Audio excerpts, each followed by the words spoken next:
Bonjour à toutes et à tous, et bienvenue dans ce nouvel épisode palpitant de Plus belle la vie sur TF1. Aujourd'hui, nous plongeons dans l'épisode 344.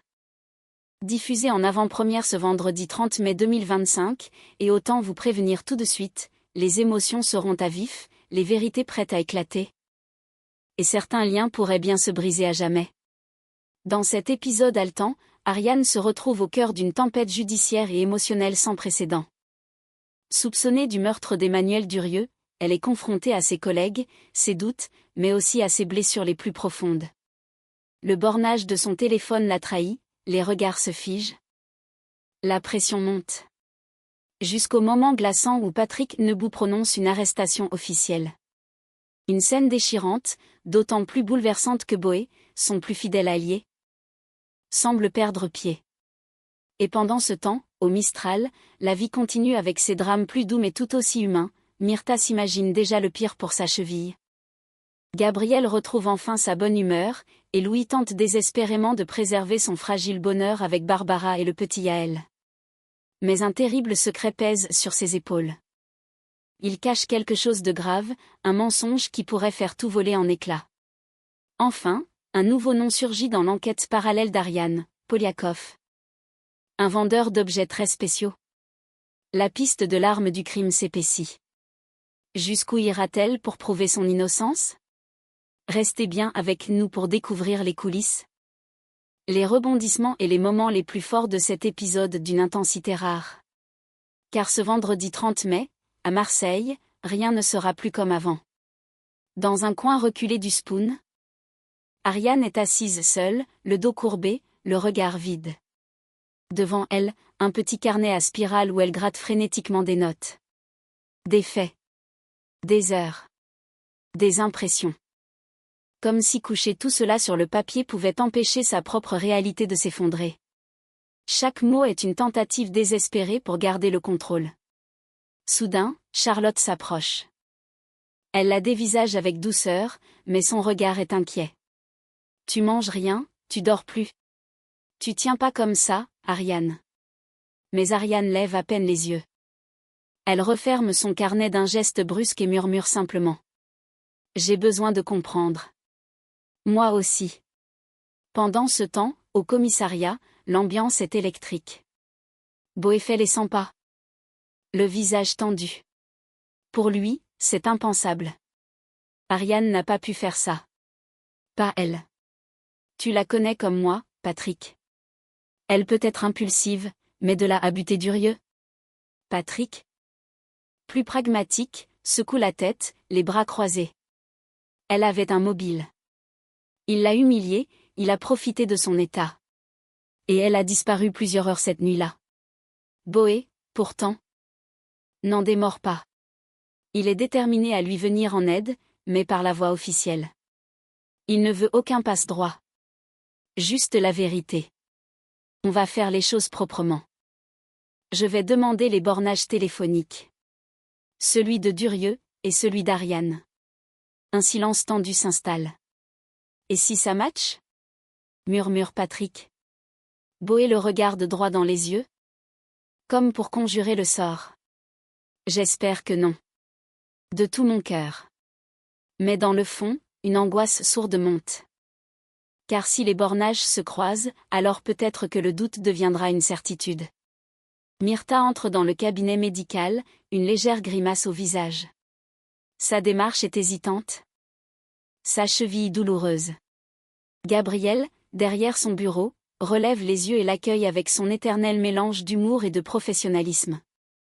Myrtha, qu'est-ce que tu nous fais là? Une blessure de guerre? Elle s'assoit lentement, souffle un peu, puis répond, stressée. Je me suis tordu la cheville hier en descendant les escaliers. Et j'ai regardé sur Internet, Gabriel. C'est peut-être une fracture, ou une thrombose, ou un problème veineux. Gabriel esquisse un petit sourire. Ah, docteur Google a encore frappé. Il l'examine avec attention, puis, rassurant. Rien de grave. Une belle entorse, certes, mais rien d'alarmant. Je te prescris une crème anti-inflammatoire. Et tu vas devoir faire quelques séances de kiné. Encore? Oui. Et ce sera avec Axel. Il est très bien, tu verras. Myrtha grimace mais finit par soupirer de soulagement. Elle s'était imaginé le pire. Plus tard, dans la salle d'attente, l'ambiance change du tout au tout. Monsieur Legendre entre en trombe, une liasse d'analyse en main, visiblement très agité. Je veux voir le docteur Léa Oussorigny tout de suite. C'est urgent. S'écrie-t-il, les joues rouges d'angoisse. Babette tente de le calmer, lui demande d'attendre, mais l'homme s'échauffe. La tension monte. C'est alors que Gabriel intervient, calme et ferme. Il prend le temps de jeter un œil aux résultats, l'invite à le suivre dans son bureau. Quelques minutes plus tard, il ressort avec un léger sourire. Rien d'alarmant, monsieur Legendre. Vos analyses sont normales. Pas de panique. Le patient, soulagé, baisse la voix. Il s'excuse même auprès de Babette en partant. Une journée comme tant d'autres au cabinet du Mistral.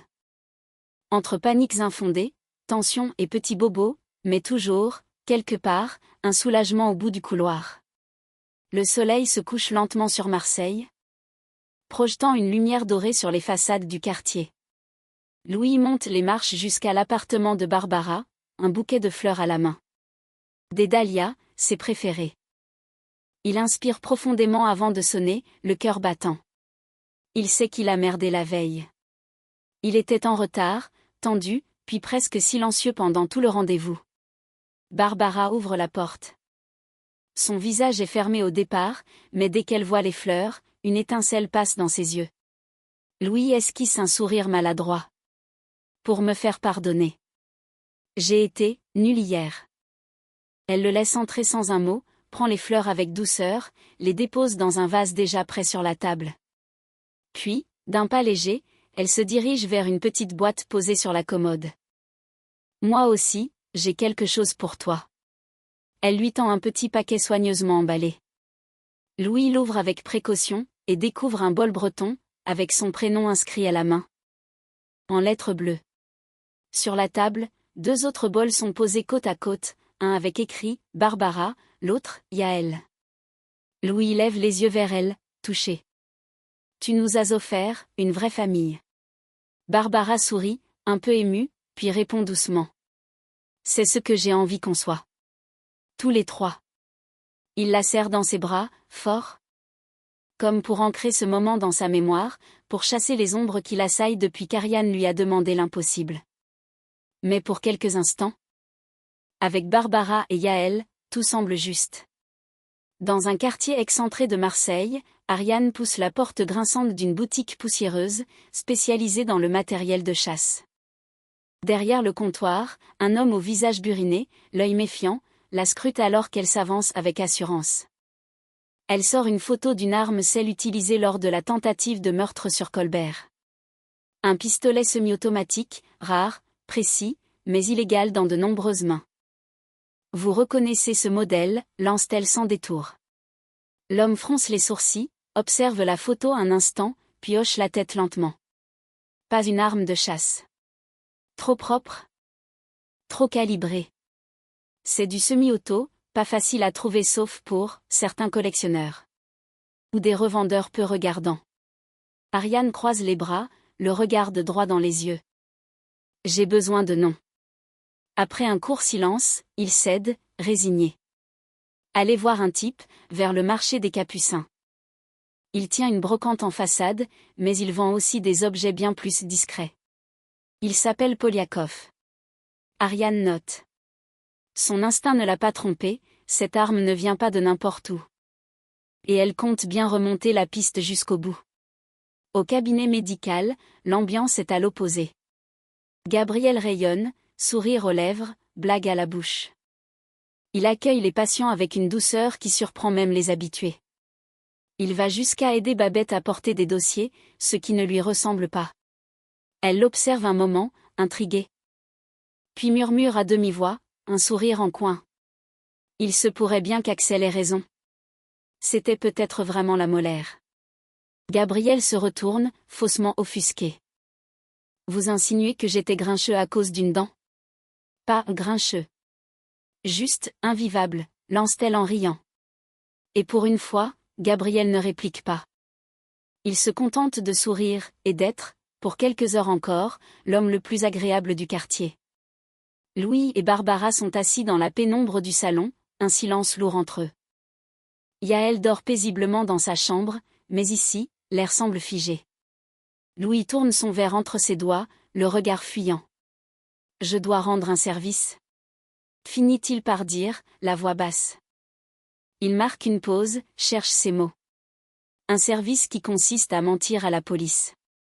Barbara le fixe, surprise, le cœur serré.